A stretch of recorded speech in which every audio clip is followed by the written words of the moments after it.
Well, the Bible gives various reasons for going to war. And so I've listed kind of some of the reasons why Israel went to war. And here are some of the reasons that are listed from Scripture. One is they went to take the land. Okay, God told them to go across the Jordan River to take the promised land, and they were to do that in a military way, to burn down the cities and things like that. So land acquisition, that was a reason for going to war, okay, for Israel. Now, again, countries are pretty well set now and stuff. Divine command. God commanded them to go to war, and God told them to go in and wipe out the Canaanites, that the iniquity of the Amorites had risen for 400 years. God says now is time for a judgment on this culture. And so with divine command. If somebody comes today and say, God told me to go to war, question, would you say the person's whacked out, okay? You know what I'm saying? God doesn't speak like that. He speaks through His Word now and things like that. You got to be real careful about, God told me to go to battle against somebody. Moral violation. What was a moral violation when they went to war? Does anybody remember that woman that was chopped up and her 12 parts sent out? Okay, that was a moral violation. The people were just morally stunned. This woman was chopped up. And so they went to war against the tribe of Benjamin. They went to war against the tribe of Benjamin, almost wiped out the tribe of Benjamin because of this moral violation of this raping of this woman and killing her, and then this guy cutting her up into pieces and things like that and sending her around. That was a moral violation. Insult. David goes to war for an insult over here with the Ammonites, and this is kind of an interesting thing. The king of the Ammonites dies. And so David says to the son, hey, your father was a good man, and I want to send you some tribute here, and I want to be nice to you as I was with your father. I want to make an alliance with you as I did with your father and stuff. Well, the young kid over here says, my father's dead. You aren't sending those guys over here so you want to support me. You're sending them because they're spies. They're spying out the land. And so what he does is he says, okay, so David sends all his big elders over there. These elders come in with their royal robes and stuff. And the king over here says, okay, take those guys, shave off half of their beard. Do you see what he's trying to do is humiliate them, their beard? Shave off half their beard and cut off their robes at their buttocks.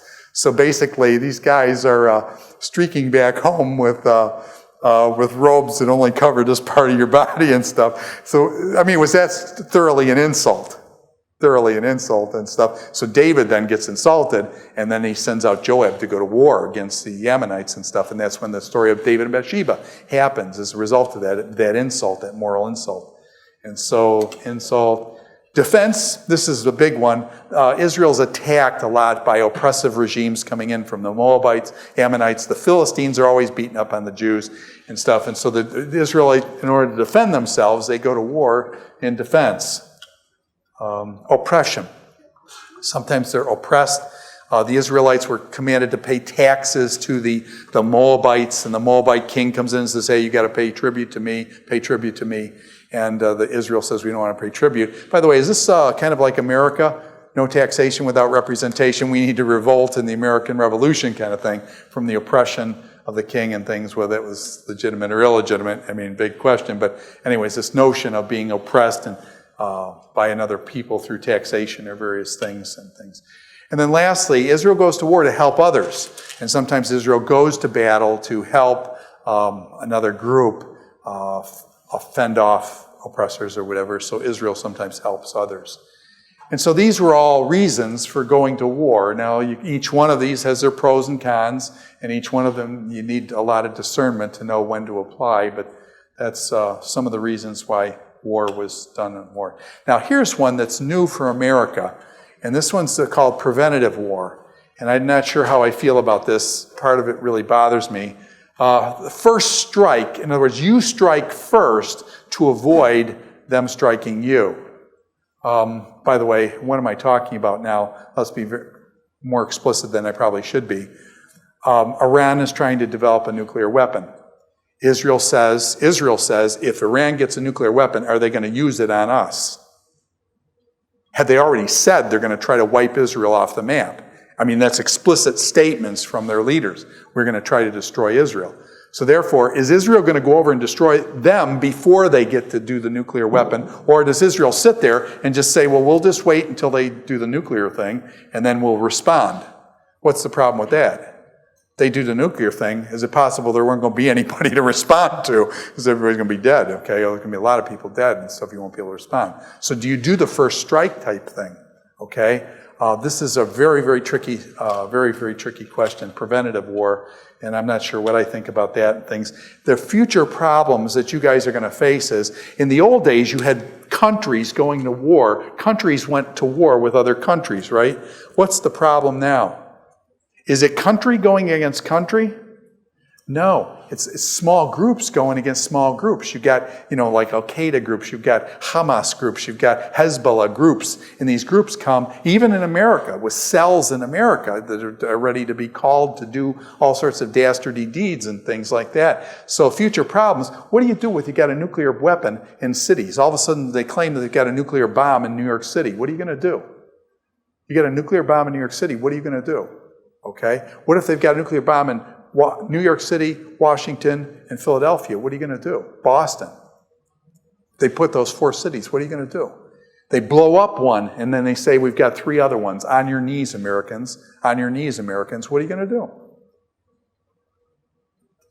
So these are major questions and major problems now because the weapons have gotten so much more powerful and stuff.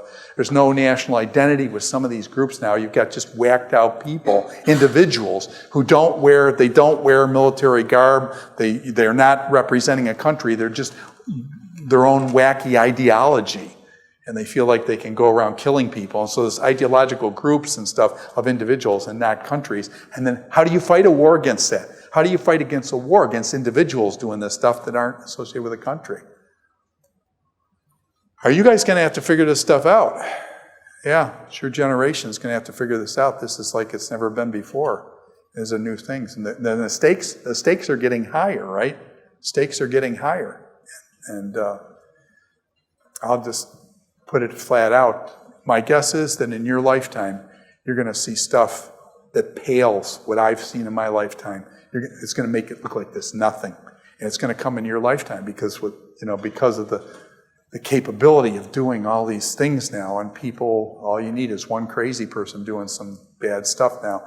And the bad stuff before, if a guy just has a gun, is that one thing. A guy has a gun, he can only shoot so many people, he runs out of ammo and stuff. When you start working with nuclear stuff and you're working with biological, when you start working with all this other stuff, it can do absolutely devastating whole populations.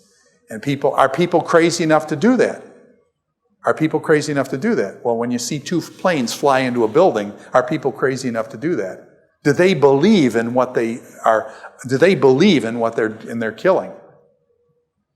Okay, and this is pretty sad, but as someone in my son's class says, it doesn't make any difference, it doesn't bother me, just make sure I can watch television and I'm okay.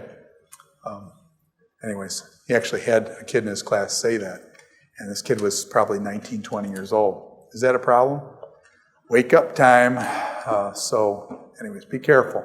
Your generation's got some major stuff to face there, and that's a thing. Now, here's how the book of Joshua, we want to end on this note. This is a positive note, then coming back. Do not let this book of the law depart from your mouth. Meditate on it day and night, so that you may be careful to do everything written in it. Then you will be prosperous and successful.